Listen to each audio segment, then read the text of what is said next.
Good evening or good morning, everybody. Yes, very late streams because I slept in this evening rather than being a responsible adult and having normal hours. Yeah, I've spent the whole time basically working on the multimeter, and I've run into some issues, but for the meantime, until I get some answers back from the manufacturer, we're just going to like putter along with it. By the way, I've moved the receiver for the headset down to just below my legs. So I've put the transmitter back into my left hand pocket. So let me know if there are any audio glitches, and I'll try to put it into my right hand pocket and see if that truly resolves it. Because if it is in my right hand pocket, then it's only going to be like barely a foot away. Looks like YouTube's giving me glitches though, so that's fun. Oh well. Anyway, let's see how we go. Let's see. Dun, dun, dun, dun. I'm not really sure actually what I'm going to be repairing. Anyway, we'll go to the overhead. And you can see that we have the multimeter here. It's a bit of a bad compromise at the moment. The problem that I've got, and it's a feature that's becoming a nuisance, is that when you query the meter using the USB port, it locks the front panel, which means there's no way to actually get a continuous running data stream from it without having the front panel locked. So the only option I have at this point is, with my application, I can put it into pause mode like that.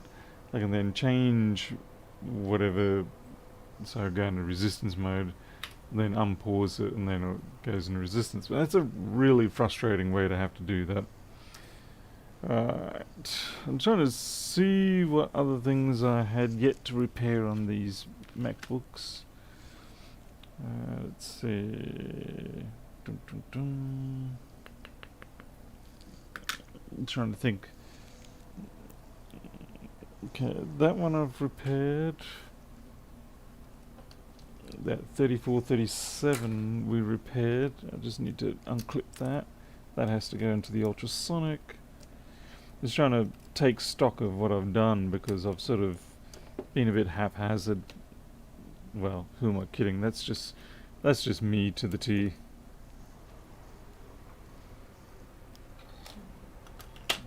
Okay, so that's those. I swear there was more.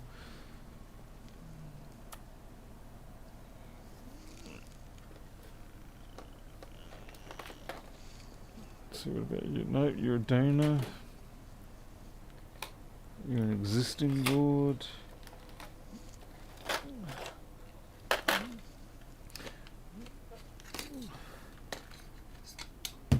Chassis, battery.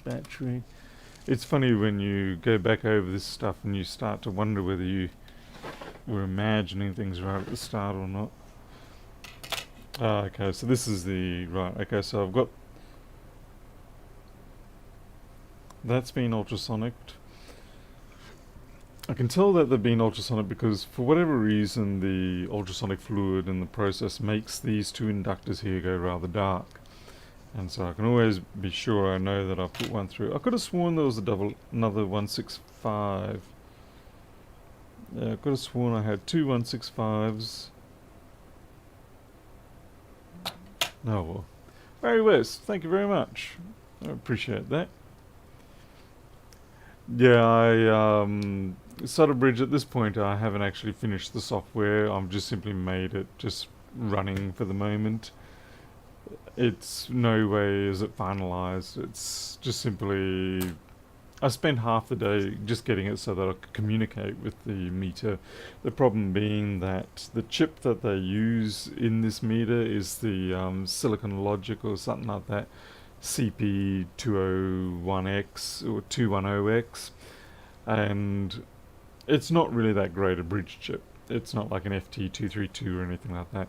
And so you have to go along and build a new driver in Linux that will allow it to bind to the vendor ID and product ID of the multimeter, because the multimeter reports as a vendor and product for itself, like the brand GW Instack, but it doesn't come under the listing for that Silicon Bridge whatever. USB to serial port adapter. So you have to go in there and you have to add it into the list, and there's like 50 others in there, and then recompile that driver. So that's what I spent most of the day doing. I only just now got to work on the actual interface for the multimeter, and subsequently I haven't had a chance to make it look pretty, as it were. It's like all your other software. Ha! That's harsh. That's harsh. That's it. I should kick you out now. We don't stand for that kind of harshness.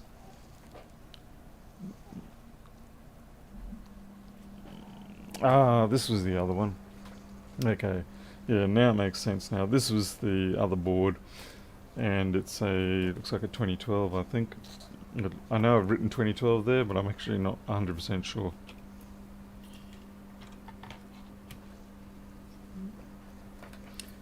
So subsequently, I mean, I'll be submitting a patch to the kernel providers, add that into the list.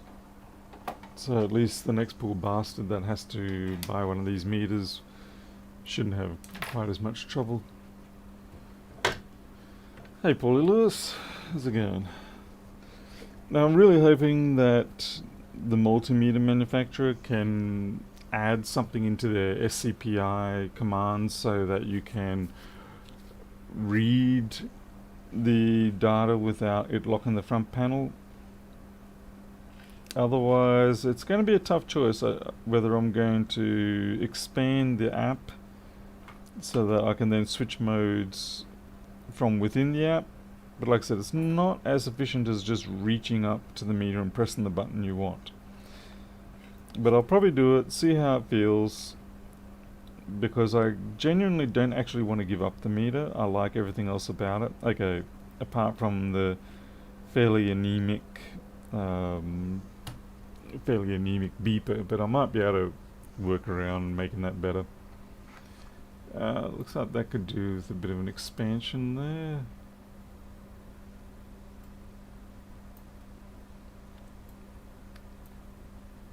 Alright. Okay, so this is a 3023. Wonder if it beeps. Hey Alexi. Sorry if I'm not responding quickly enough to everybody. And sorry if I miss anybody's comments and things like that. One thing... Yeah, when the comments section starts getting pretty busy in the chat, I do miss about at least half of it.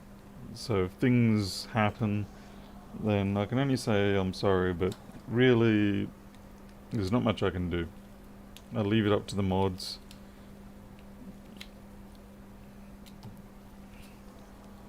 It's like I got other things to do. Okay, let's see if this beeps. Let's put the chipmunk in it as well. And yesterday I remember the chipmunk. Hey, Pianov.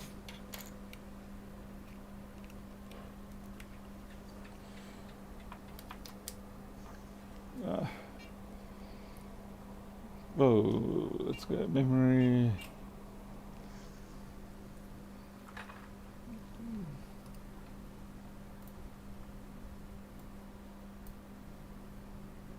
Interesting. Why is that not coming up?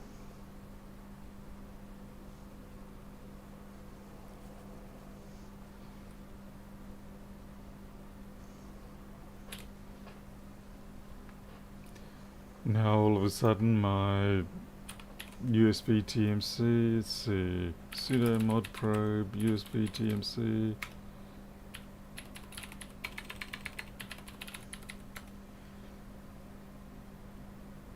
What? Okay. I mistakenly thought that the multimeter was supported on the USB TMC interface, but it wasn't. It was the power supply that was giving me that device, and I was trying to program the power supply while it was already running with something else. That was about 30 minutes of confusion for me. Okay, it looks like power supply is good. So we gotta come up.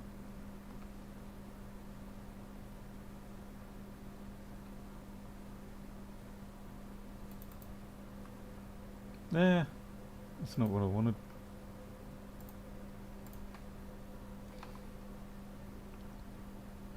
I've actually now just realised these are backwards. Oh well. I'll sort this out in the morning. It's far too late for me to care. It is rather late for me here. It's 3:30 in the morning. Okay, is Jim here? What? Oh, Jimbo, right. For a moment then I thought the other Jim was here. Okay, on. I understand why they have the panel lockout, but I gotta say it's very frustrating. Okay, this isn't 2012. This is it, because this is MagSafe 1. Now, where are all my MagSafe connectors? Oh. Has anyone heard from Lewis today? Because I haven't seen him around for about 24 hours or so. I dare say he's probably just trying to escape us. Can't blame him.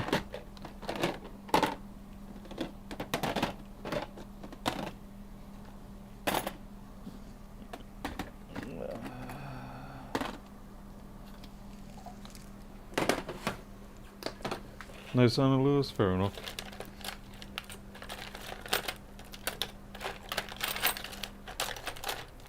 Yeah, there we go. No, that's USB-C.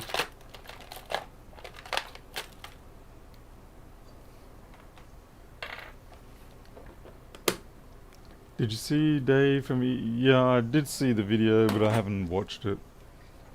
I saw it posted, but haven't watched.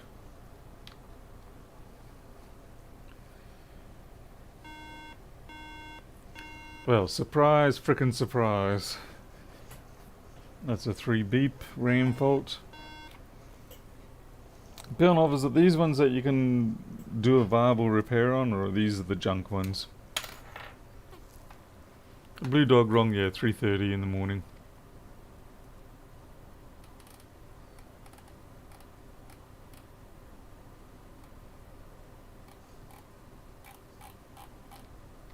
Yeah, it's the 3 beep RAM failure. Question is whether it's actually viable to repair. Anyway, we'll put that aside until Pernov can make an assessment on that. What did I say it was? The 32 or 3028. What is it? 3023. That's right. Pretty sure these are all junk. They're basically, if you get them in, don't fix them. Just send people on their way. Apologise and say sorry, but there's basically nothing we can do. Kind of like you do with the 1534s. Pernov, the 3023 board, 3B RAM failure, worth fixing with the reflow or just junk it? That's what I know there's some that you can repair and there's some that you don't bother to repair.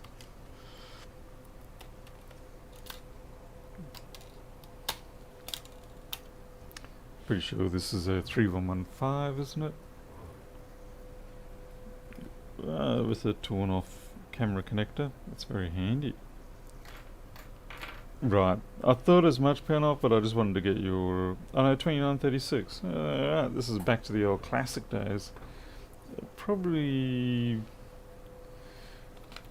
Yeah, we'll pass on that one for the moment. Let's have a look at the next one.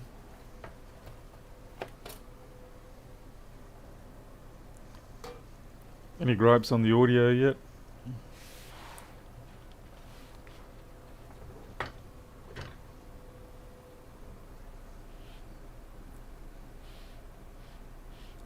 Yeah, so we've got a 3115 here. This is worth trying.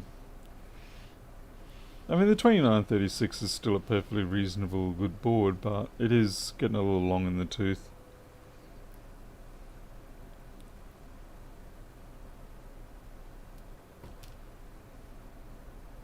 Okay, a little bit of corrosion there. All of these type boards will tend to get corrosion along these bottom edges. Bit of crap there too. Sound is great. Okay, audio all good. All I have done is move the receiver to basically 2 foot away from me. I do have it back in my left hand hip, but it's under the desk. So yeah, it's the receiver is under the desk with my legs. Here's hoping it is okay. Alright, so we're not sure what's wrong with this one. We know there's a problem with it. This is part of a group of boards that was sent to me. So I guess we'll power it up and see what happens, shall we?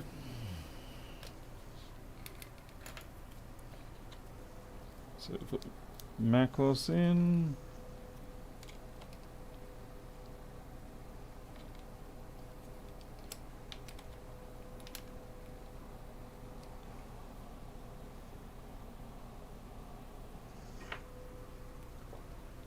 Volume seems a bit low. That'll just be my gain setting at this point.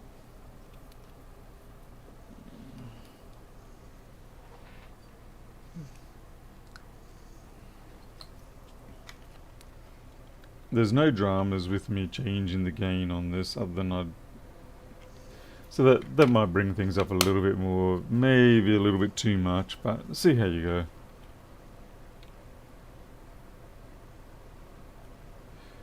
I am a little subdued as well, but see how you go. Sorry, those clips and blips will probably be a bit loud.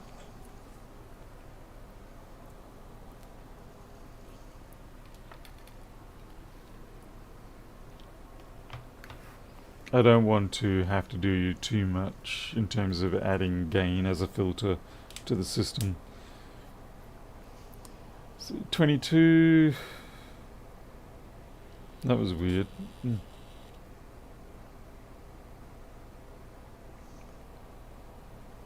40. This one looks like it's booting as well.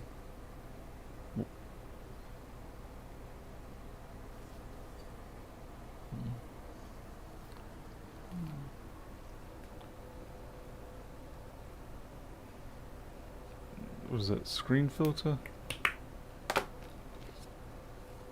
Interesting.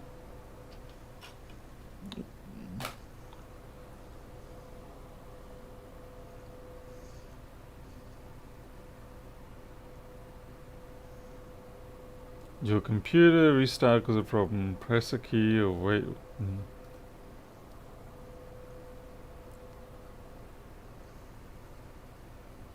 It could be maybe this one came in due to, maybe it's got a bad RAM slot or something like that.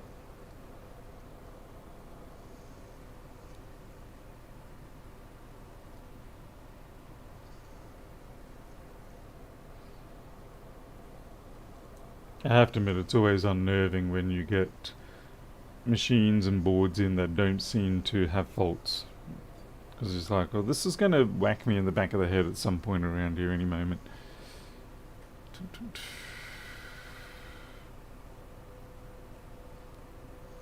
I got a fairy sticker on here? Oh yeah, we got butterflies and fairies. It's been rather slow to boot. Admittingly, it does not have battery in it. Hey Rob Brown, yeah, I'm very late. I slept in this evening, so...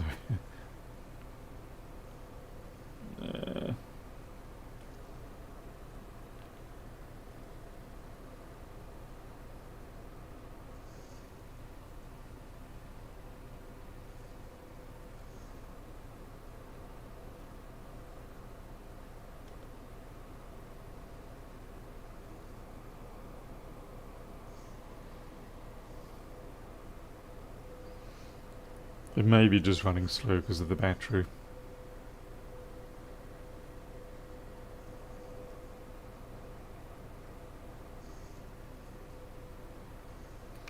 Yeah, I'm not a fan of stickers on anything myself either.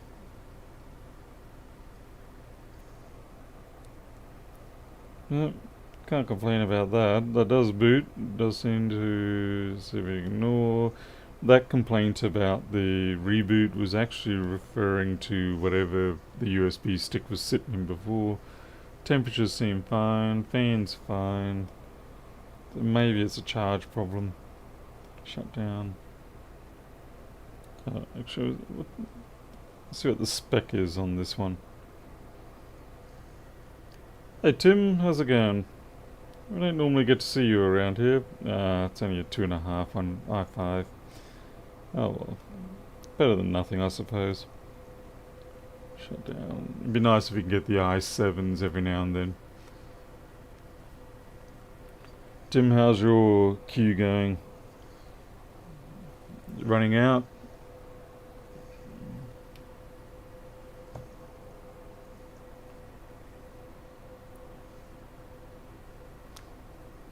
I'll plug the battery in and see what it does. I mean, for all I know, these could just be simply surplus computers that the person decided, that's it, I don't need them anymore. Let's see if we get a charge. We'll certainly get a bong. 1.6. Slammed, more work than you can handle. Oh, your other tech's out with CV19. Gee. It could be a hard drive failure, yeah, but it's a bit of a strange reason to give up the whole machine. It's definitely charging, got 2.3, 2.2.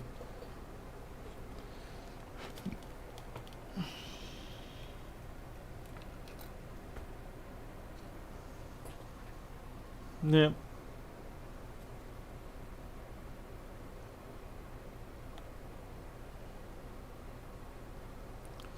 Not so much insomnia, just...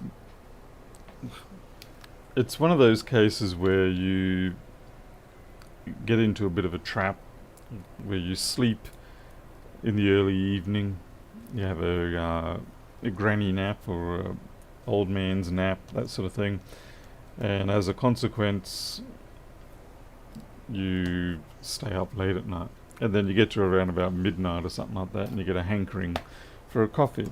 So you have a coffee and then you're up till 3, 4 in the morning. Hey, Reese Melanos. And even for Northern Territory, it's a little bit late. Alright, so that's that one. We've got another one to go. Just throw that blue tack into the bin. Are you getting old, Tim? Alright, this is a genuine disaster job, this one. This is a serious Shrek event. That's some gnarly Shrekness.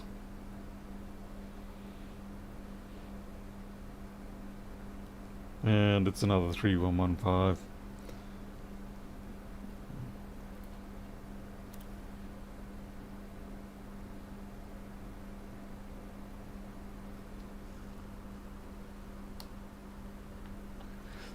Yeah, Solid Bridge, they certainly are. Oh, Victor Yang. Hello. Been a while. Hope you're doing well. Yeah, these are all 4 gig units. I'm going to take this board out and have a look. Yeah, Greg, you're right. Yeah, they can be useful, but it's hard to control them. I don't know why I'm going to bother even thinking of repairing this board. I've got so many 3115s.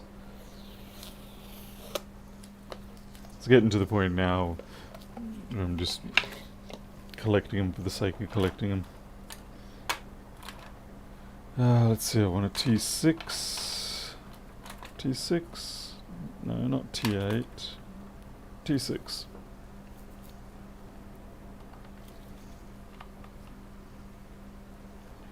Yeah, Shrek repairs.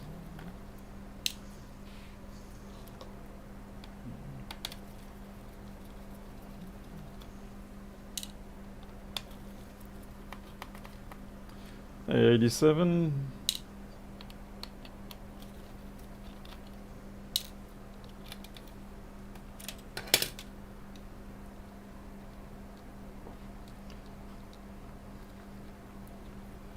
These are all just old, well not old jobs, but jobs that aren't actually paid jobs. These are just curiosities.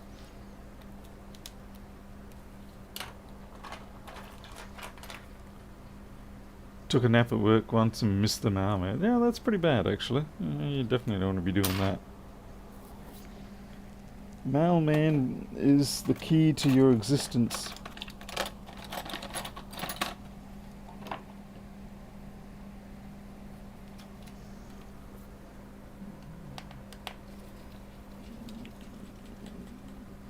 Battery standoffs are naturally shattered. Utterly useless. So there's been some liquid, some definite liquid damage there.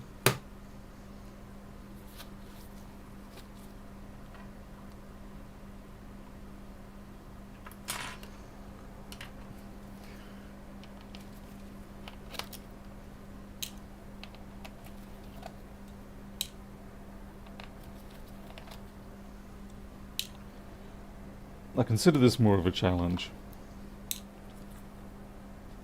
than than being a necessity.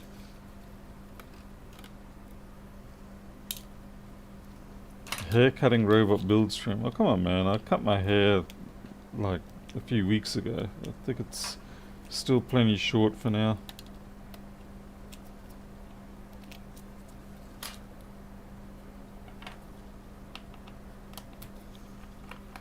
Thank you, Amanda. Yes, hopefully we'll have a win here. It's a little difficult to say that level of corrosion there, being that it looks like someone's healthy lawn, may be slightly problematic, but we'll see. We'll see. Because half the fun is just getting everything removed. Let's not forget, of course, the very unprofessional microphone removal system. Just jam a pair of tweezers in there.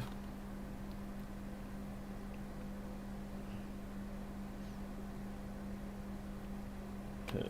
Getting that camera connector out is a bit of a trick with these. Don't pull on the cable much. You will regret it.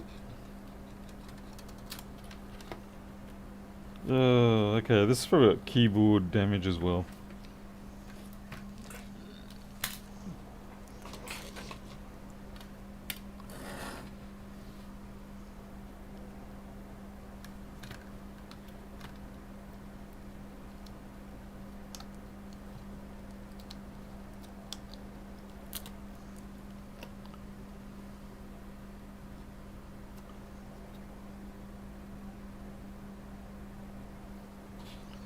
Alright, well, we'll do the traditional sort of thing.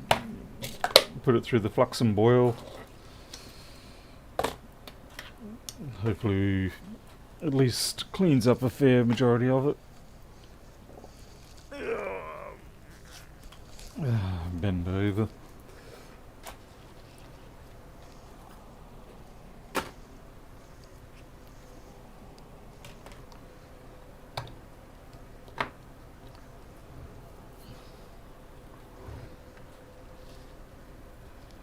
Glasses off.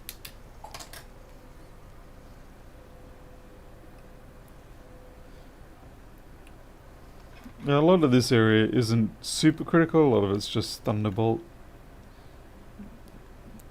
But it may have secondary impacts. I might actually wash off a fair bit of that initially. And then do the flux and boil. There's enough crap on there that, yeah, I could probably just scrub it off. Use some 80-20 and a toothbrush.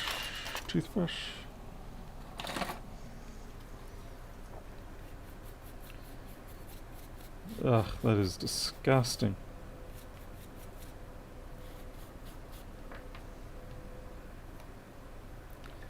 But then when you scrub it off, this is what I'm talking about, you scrub it off and it starts to not look too bad.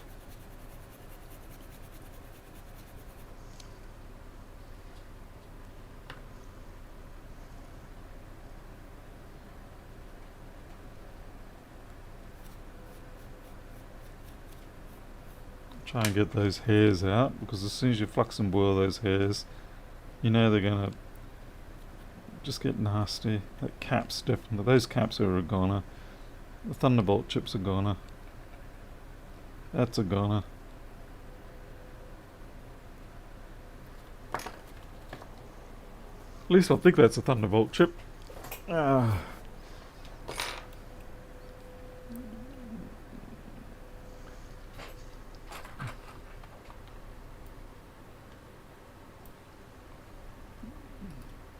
Let's bring up the board view.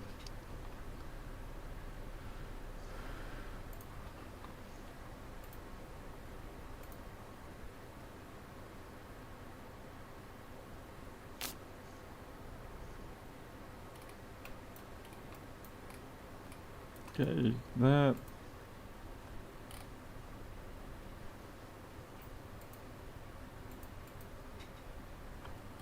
Yeah, 15 volt boost regulator. Yeah. By the way, Tim, if you're still around, this is the new look that Flexboard View's getting. It should hopefully make things a little bit easier to guide your way around on the board, particularly when you're dealing with these sort of scenarios where you've got caps and resistors interdispersed with each other, and you want to have a bit more of a guide as to which is which. And I am working on the I am still working on the open board data integration. I was writing a lot of the networking code last night. We'll get there, we'll get there.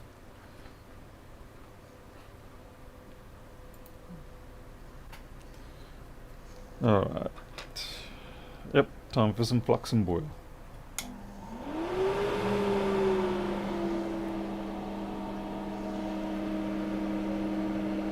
We're going to need a Lewis level of flux here. Okay. Not my normal routine.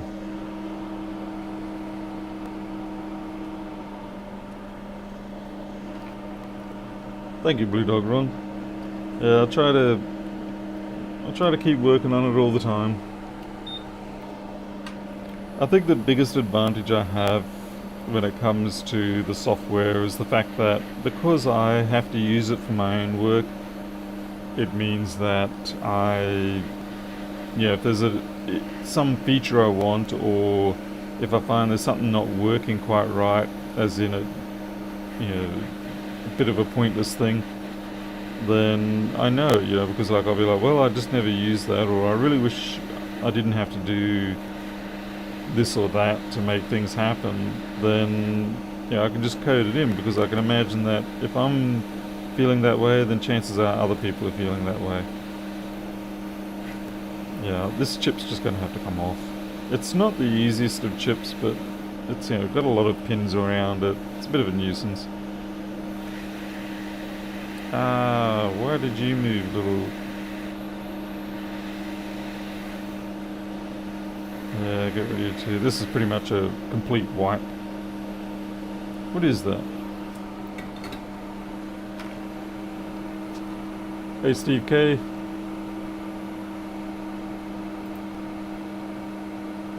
Yeah. What is that little?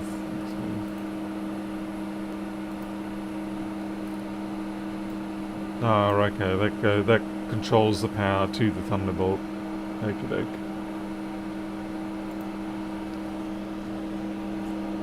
We'll take that off as well.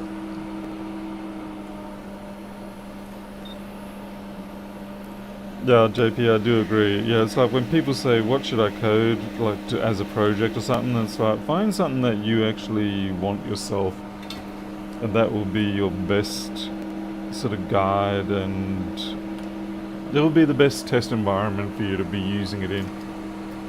Because you're going to be fighting with yourself then. You're going to be like, well, I want to have this feature, and you're like, well, I guess I better code it. And sometimes you don't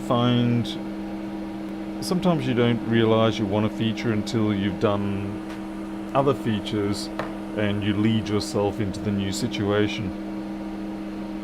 Now, this looks like a real good train wreck, this one.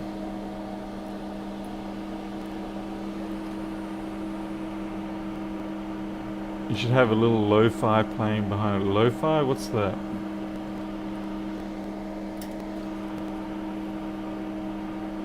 No, it's actually an old batch of Flux. I think it's one that I complained to Lewis about. It's a bit dodgy. And I think he sent me some new Flux. And then I ended up just started buying directly from Amtech anyway. So I didn't have to pay the Mafia middleman. Now those pads are... I've got the wrong soldering iron tip on that.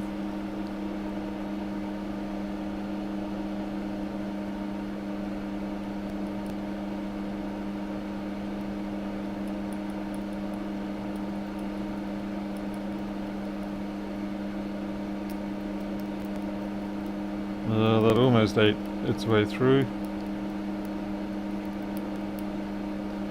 I'm not even sure why I'm bothering, but let's check those test pads.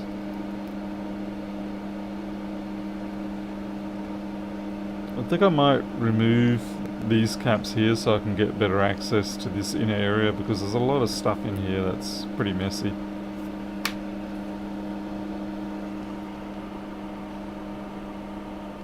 Hey Vukovic. Oh, thank you. Yeah, it's not normal for me to be up at this hour, at least not in terms of down here in the workshop. It's quite rare.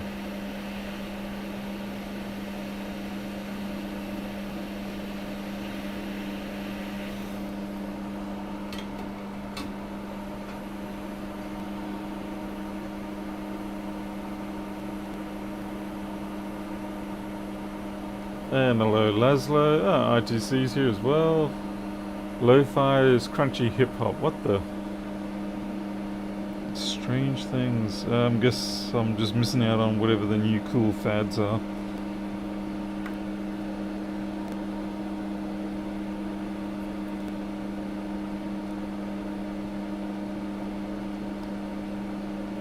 What was that?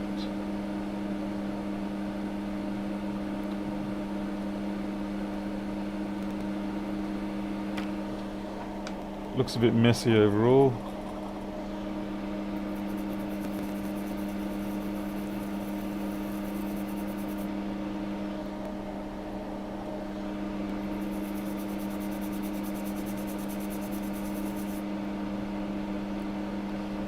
Alright, so that just looks like it was some kind of test pad in that section there, so it's nothing to worry about. There is some sort of corrosion still hanging around here. Question is whether it's surface corrosion or whether it's deeper in. Yeah, it looks like it's just surface.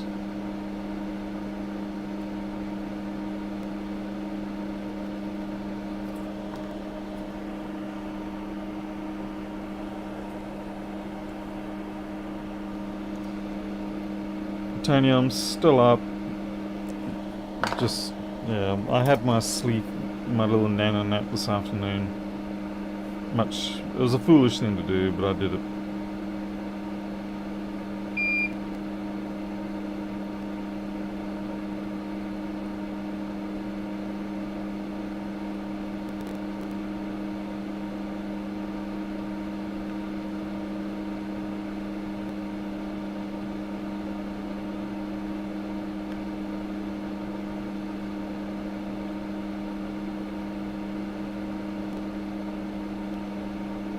With the open board data, I'm actually getting to the point where I'm wondering whether I'll just simply make it a active live system where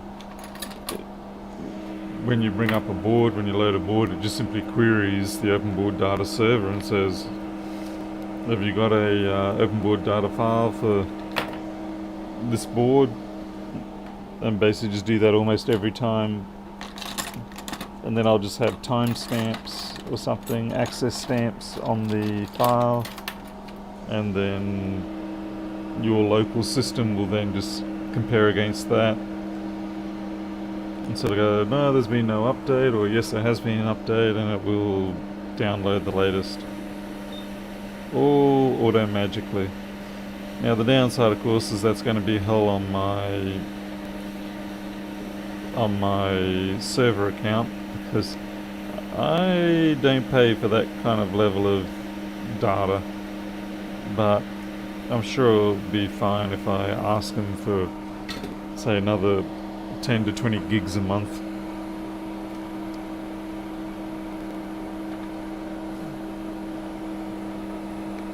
Yeah, Jimbo, certainly trying to make it so it's a little clearer. Obviously augmented reality would be nice. You want it to get to the point where it's clear enough that you can understand what you're looking at very quickly.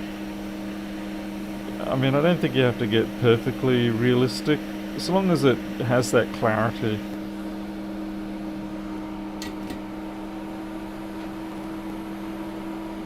Oh, I'm already nuts, Steve, don't you think? Is OpenBoard Data going to be a subscription service? Not at this point, no. It's going to be free. Hence it being called OpenBoard Data. Obviously Flexboard View will not be free, but the OpenBoard Data will be. The only thing is, I'm not going to be implementing OB Data for other packages. They'll be up to the other people, the people who maintain their own board view programs or whatever, if they want to utilize it or not.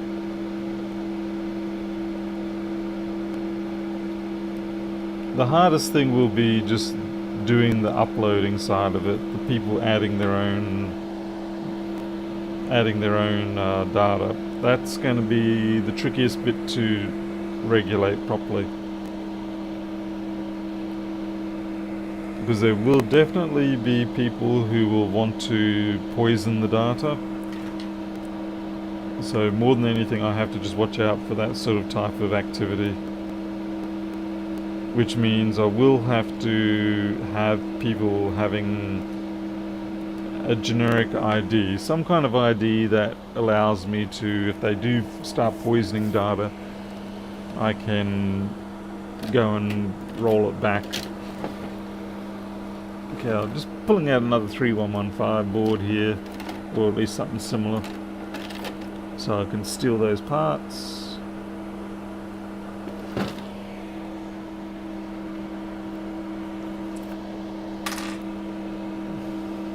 I mean, hackers are always concerned, yeah. Oh great, those parts aren't all there. Well, we'll steal what we can from this.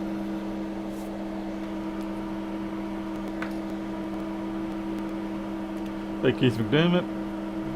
No, blockchain's going to be an overkill. I'll just do something, even just an MD5 hash of various bits of data.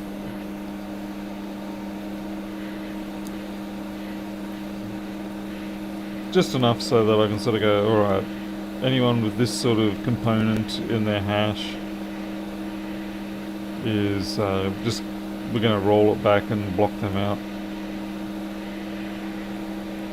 It's always the difficult thing, because you got to balance between making it easy for people to be able to contribute, because if you make it hard for people to contribute, they're just not going to contribute.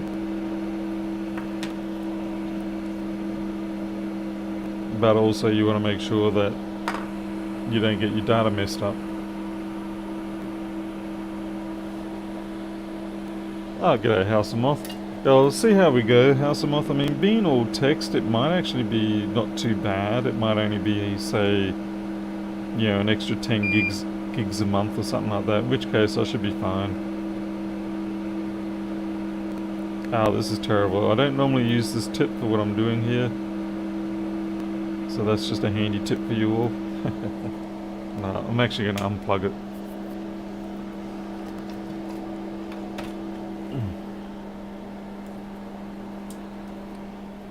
And I'm going to put my micro pencil back in.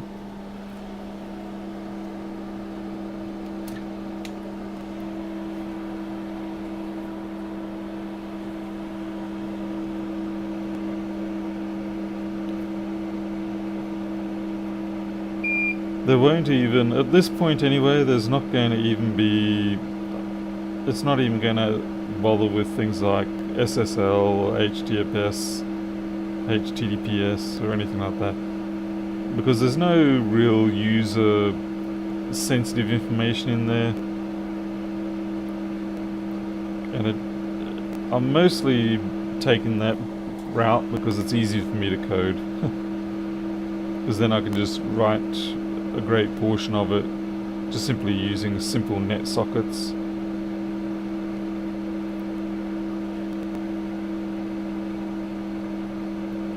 Why do I even care? These are all on the same damn net, you idiot. Just get some of them right and come on.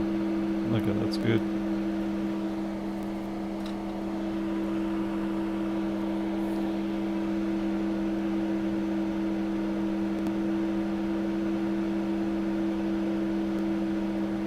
Wow, did not see that there. That was a big lump.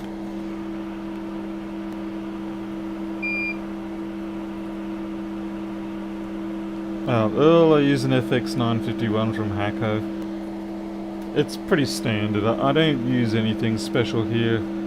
I just have the industry standard Quick 861 DW, Hacko FX951.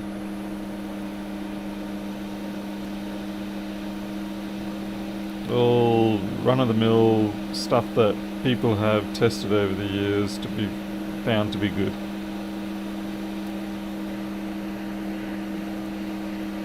Actually, it's interesting, we should always remember too that it was actually Tim, TCRS, who effectively brought about the Quick 861 DW to us. Okay, that's taken a little bit long. Wow, this is a crappy job. Oh no, we're out of control. That was terrible.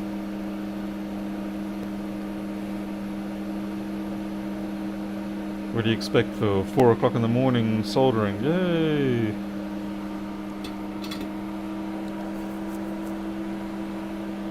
There was too much coverage on the ground planes. There was too much solder in them.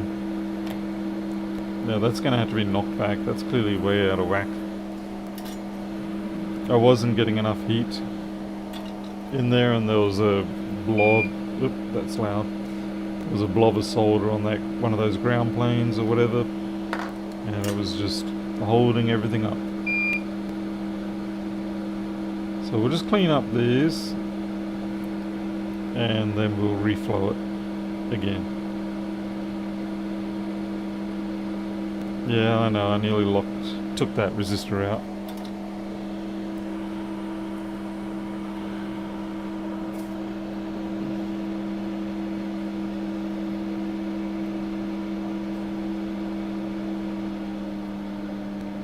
Actually, is that out of alignment much? I don't think that's really out of alignment much at all. I think it's just because these traces come in at 45 and it makes you think that it's out, but it's actually not.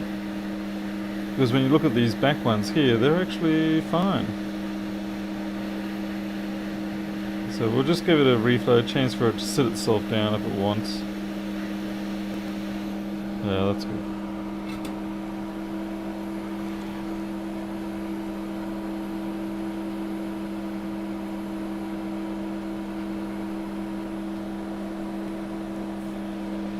Yeah, I'll come up with some sort of rudimentary security system for it. Like, so we don't want to go over the top. We're not trying to secure high value anything. That's got a chip in it, so we can't use that. We just want to make sure we don't suffer too much abuse directly.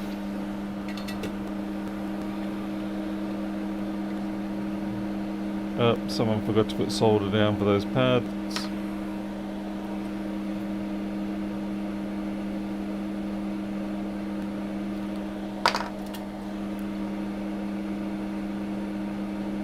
It won't be the first time I've done things like this.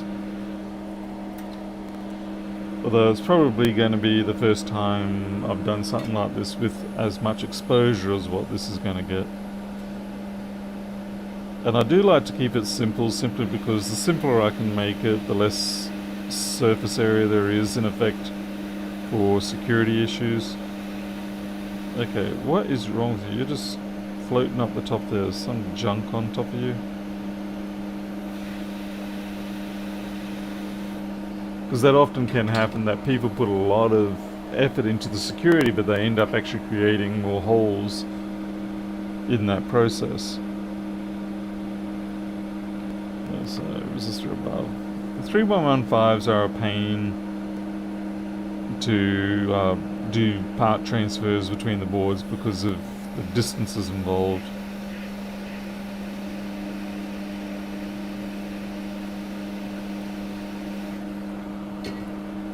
So you got to shuffle down the board such a distance. Yeah, I really need to put solder on all of these pads.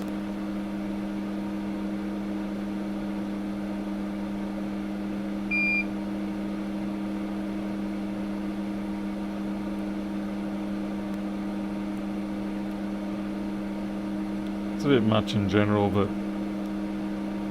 I can always take it off later.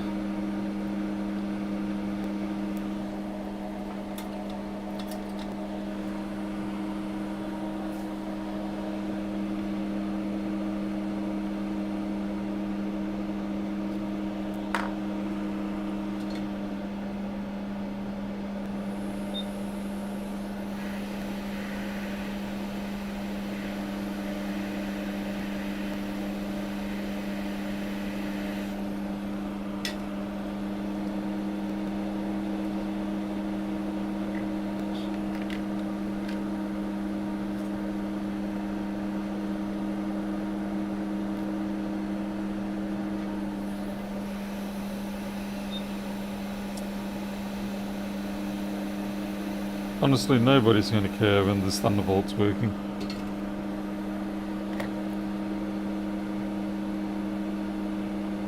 The only time anybody cares when Thunderbolt isn't working are the people, are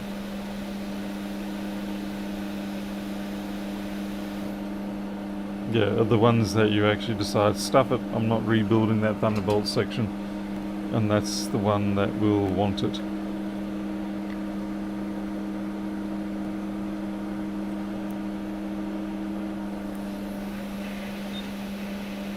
I can't use that, that's ruined.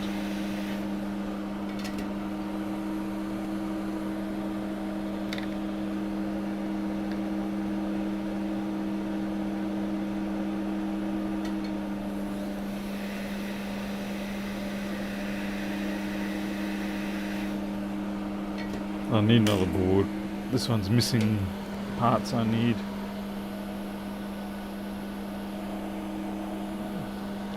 Some of these donors that I have actually are better off just going into the trash. They're that bad.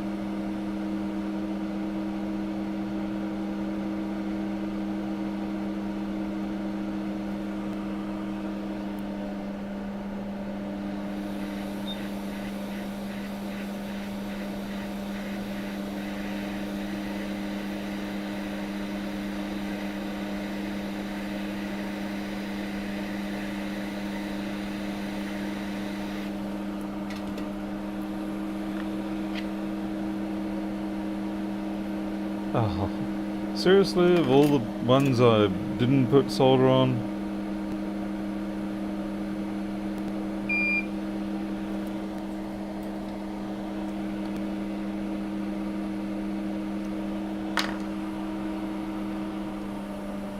$19.5 that sounds like PC laptop voltage. which means you could probably get away with 19 to 20.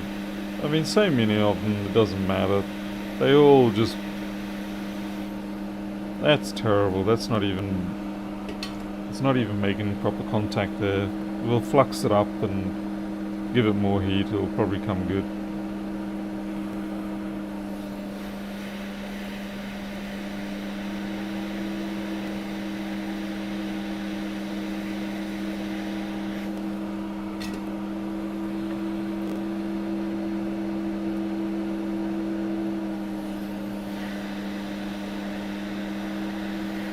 It doesn't have to look pretty at this point.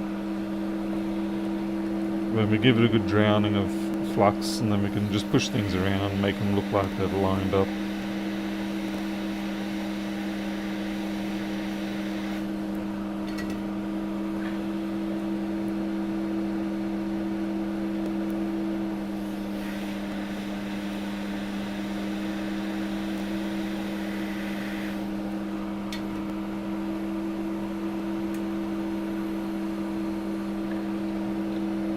Don't get used to the streams being around at this time.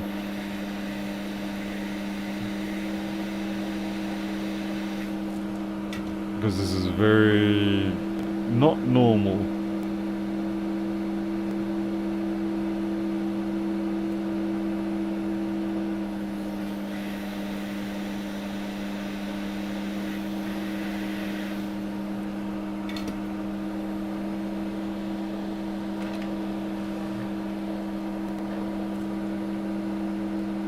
We have to gently get this chip, this MOSFET off.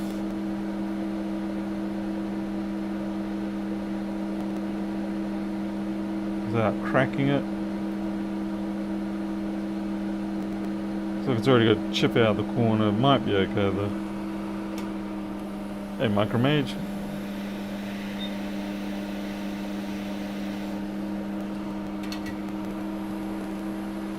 Why have you got double intermix printout top left corner? Oh, right. Thanks. It's not intentional.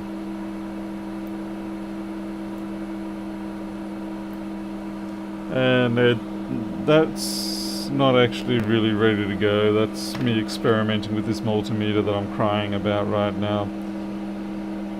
I'm crying because it's got a feature that's actually a pain.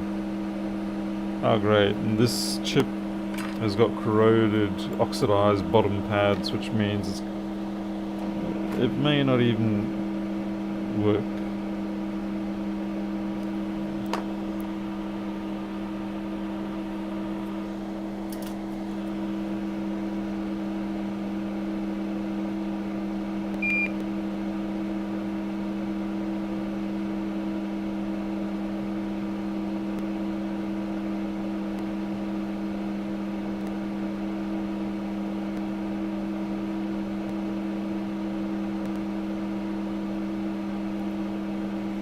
Okay, they look roughly about the same size. Let's give that a quick reflow, if I can pick the damn thing up. Yep. That's right, that's hack job reballing.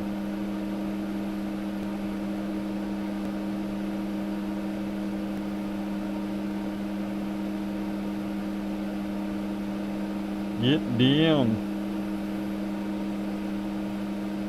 It's always frustrating when the flux becomes your worst enemy because it just wants to grab on, hold on to everything.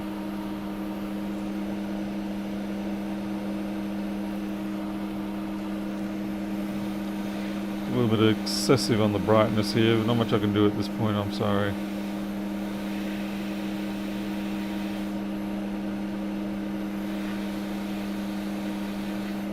Fine. BK Precision. Well, if you can get BK Precision, that's actually usually a pretty good brand.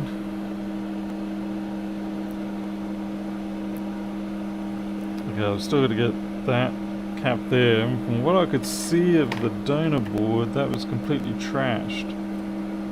Yeah, look at that. That's It doesn't want to come off, but it's trash. So we find yet another donor board. No. No.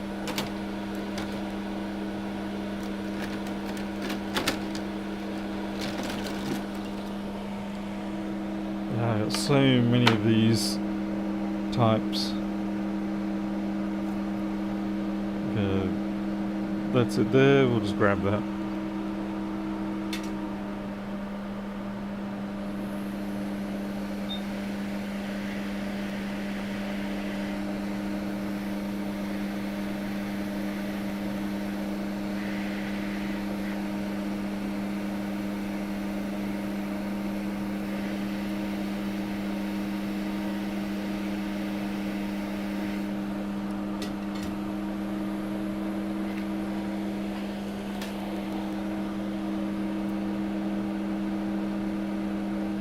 And of course, naturally, I haven't put, once again, the solder down for it.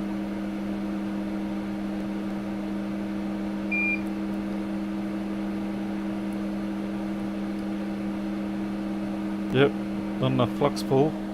Flux is your saver. When am I going to take until the sun comes up before I... you must be a ground pad or something. You're being very reluctant.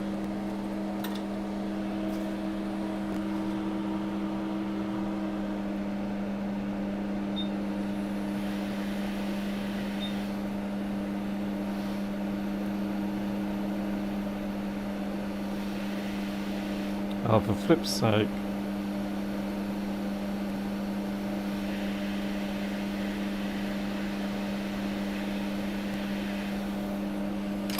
Alrighty, I think that's everything. Let's give it a wash down of flux.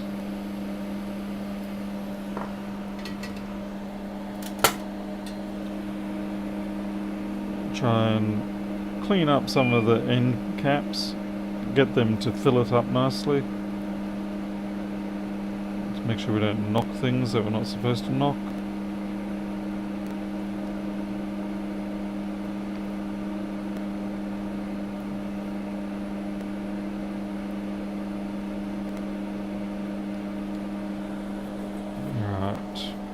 Hit it with the hot air and hopefully everything will just squirrel its way back into position. Or at least reasonably close.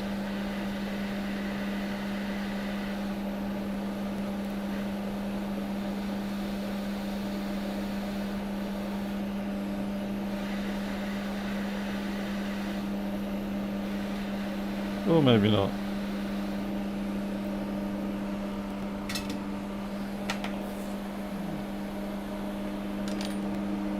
Okay, that's that section. Bit of ugly corrosion there. Okay, it's not ugly, it's just... might just wash away. Yep, just washed away.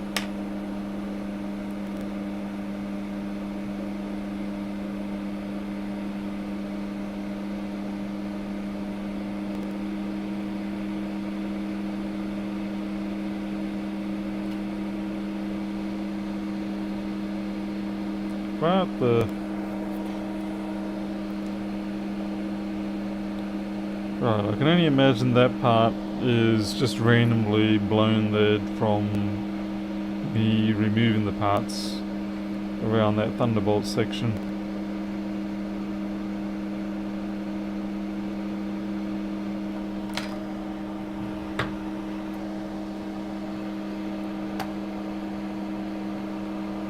This looks like another 2.5 gigahertz i5.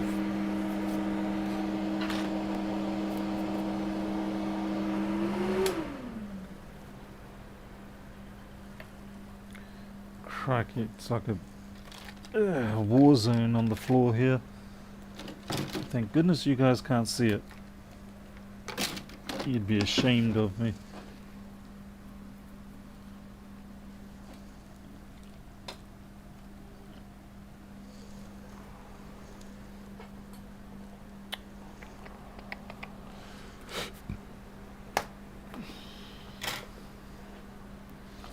Hey, Circuit Wizard, welcome. Ah, the hair's getting in my face and making everything rather itchy.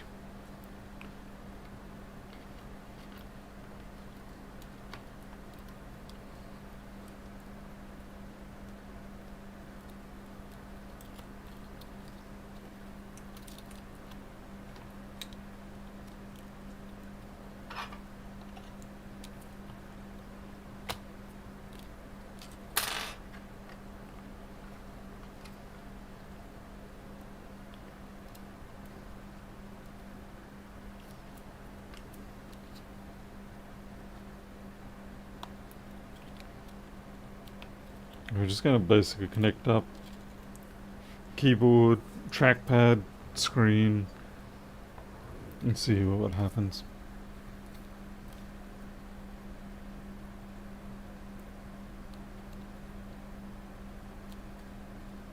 We'll even put the backlight for the keyboard in. If we... maybe we won't. Yes, we will. Come on. Come on, you can do it, Paul. Get your thumbnail in there and... good job.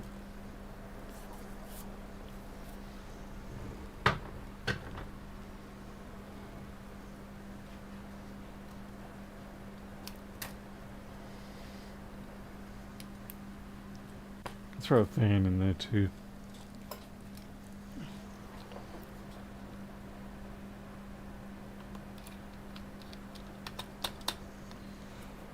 Right. Macos. Got our chipmunk.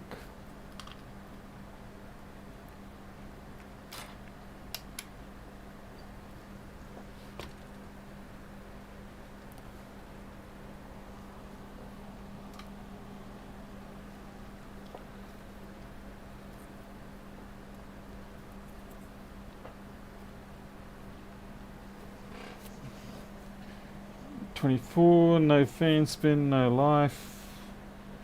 Meh. Oh wait. That's weird.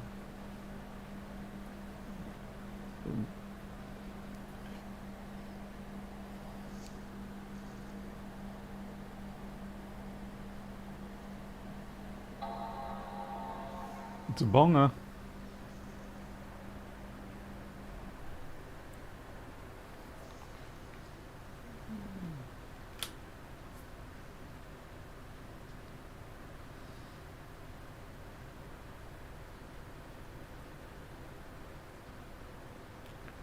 Hey Andre, look, just saw you there.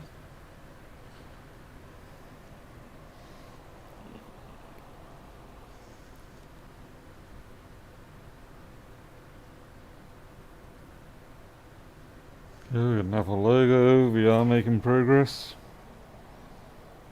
I have a feeling this keyboard would need replacing, but with these I have quite a number of 3115 chassis, so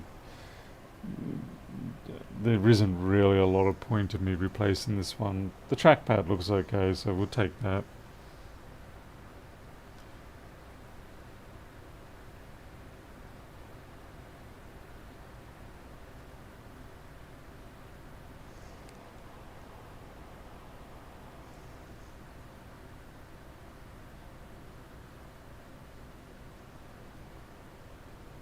Jumanji?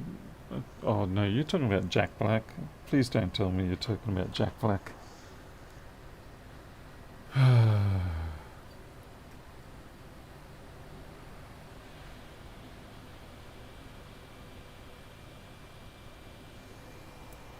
Fans kicking up a fuss. So is the audio still being good all night? Come on, hurry up. It's been a little bit slow, probably because it's missing most of its connections, so the sensors will be reading some obscure values, and it does not have a battery.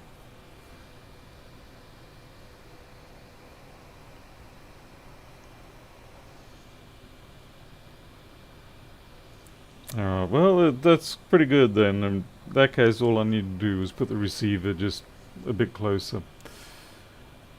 It would appear that it, at least in this environment, it does not like having any sort of distance between it and the transmitter. At least not having anything obstructing it.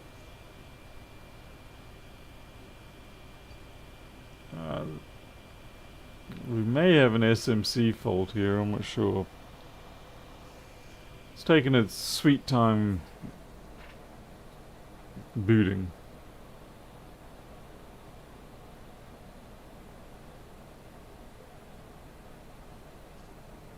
Yeah, that wasn't so good. That's a bad sign.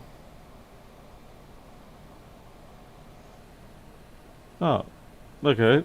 No, it was just being slow to come up to that. Interesting.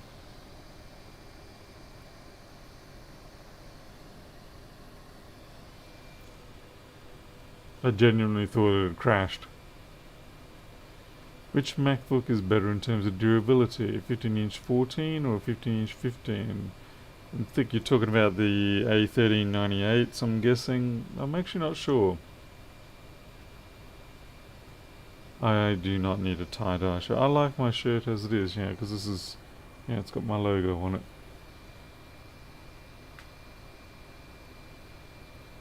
Yeah, Barry, hopefully we don't have to go to that sort of extreme. Right, something else is amiss, but it could be because it doesn't have the battery and all the cables are disconnected. Oh. One thing I do have to work out is how to stop this. This is the transmitter from dropping out of my pocket. I think one of the things I will have to do is invest in thicker pockets or maybe some Velcro.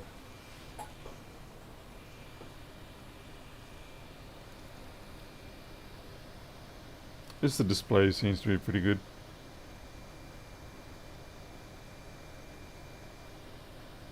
This is very slow to boot though.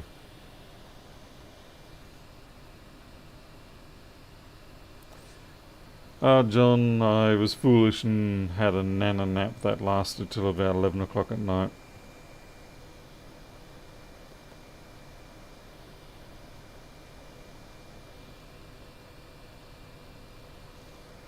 Make a pouch for the transmitter, that's another idea. Or a belt loop, something like that. It's probably more of a problem because I'm wearing shorts at the moment rather than long pants. So I don't have a belt.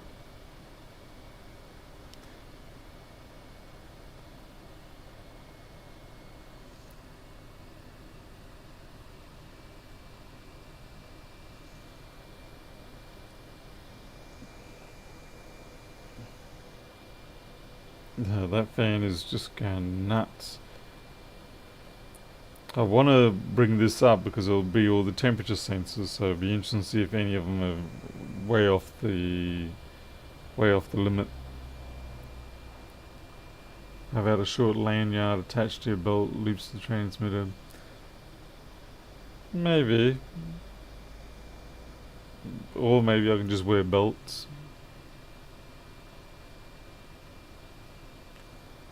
Ugh, man, come on.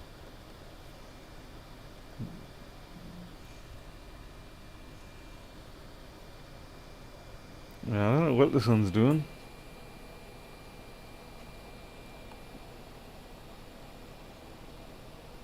Could be a bad heat pipe.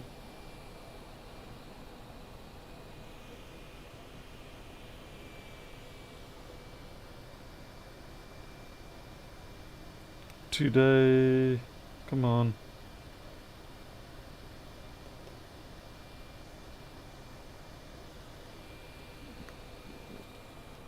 Just have to wait for it. I can't make it prioritize anything, just have to wait. Oh, the board will certainly need ultrasonic cleaning, yes. Circuit Wizard. If I was looking for a MacBook Air Pro 13 inches, or actually a decent reliable one that well, I mean, yeah, certainly the MacBook Air's 1466s are quite good, so long as you get 2013 to 2017. Retina A1530, 1502s are always good.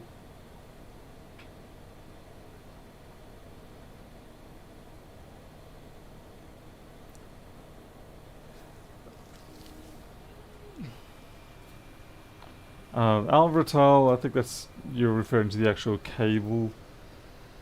Now, these are not normally this slow. If anyone's wondering, no. There's a fault. A sensor has gone off the rails somewhere, and so it's just making everything run in. I don't know whether it's running in SMC failsafe mode or bypass mode, or whether it's just thinks it's really cooking up. But no, poor gal, they're definitely not this. They're usually a lot quicker. This is faulty. Yeah, the flex fails. The flex fails on the one that is harder to get the flex out on.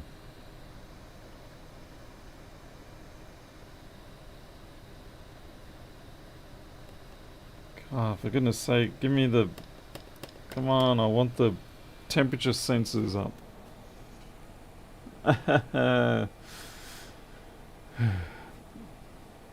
IBM compatible mode 4.77. You imagine how long it would take to boot OSs now if we actually were running at 4.77 and on a 8-bit bus. I mean, I know the 8086 was the 16-bit, but most of them were 8088s, and so everything was chopped down to 8.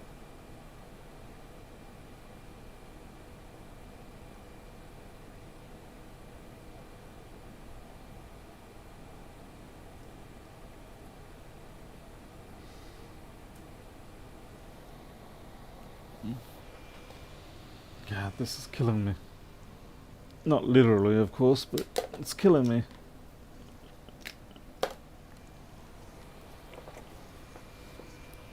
Although I suppose you could say that due to the time wasted, which is part of my life, it is killing me.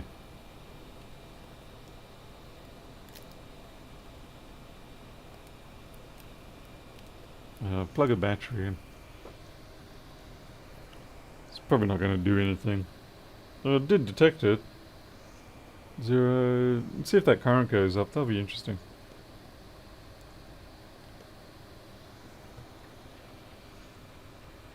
Hey Shad, been a while.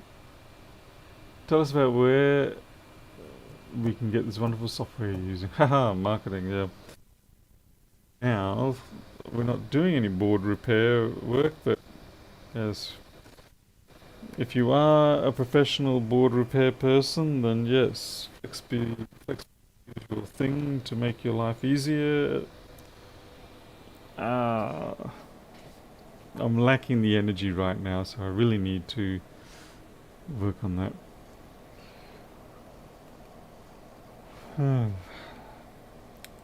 Could be a while before that battery picks up charge. That is quite true, Sutterbridge.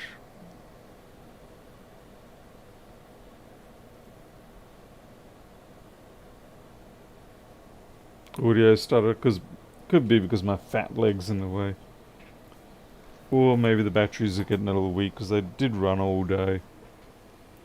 Just sitting around, doing nothing.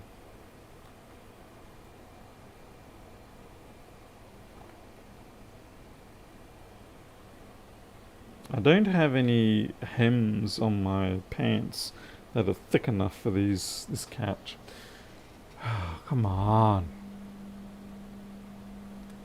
Yeah, lack of sleep. Well, lack of proper sleep, rather, more than anything else. I wouldn't say lack of sleep directly. No, I think I'm going to give up. It's time for me to go to bed. And this thing is clearly intent on... Yep. It can go to hell.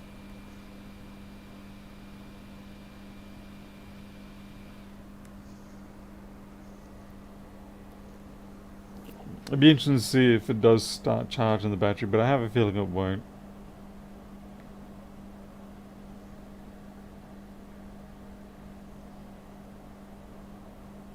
Yeah. No, that's it. That's enough for me tonight. It is 4:30 in the morning. Definitely time for me to pack it in, go have another shower, get some sleep, wake up at about midday tomorrow. Yeah. and hope that the delivery people bring me some goodies. So anyway, thank you all for sticking around here and putting up with my slowly closing down half brain state right now. Pedro, what the heck? You're awake? What are you doing awake? Anyway, I'm out of here now. Alright, and I will let you know how I go with the multimeter. At this point, yeah, my only option is to actually control things through the application so that I can temporarily stop the USB interface so that I get access to the front panel again, or I can put buttons on the application here. But it just, yeah, it feels like a real waste to have this beautiful meter and then have to use a application with buttons and have to click my mouse and things like that, when I should be able to just, reach up to the meter, press the button I want for what mode I want, and be done. We'll see what the company says on to my request with regards to can they produce a firmware that allows you to read the data and not have it lock out. So we'll see. Okay, I'm out of here. Thank you very much once again, and I will see you whenever I see you next. But until then, you take care. I'll see you later.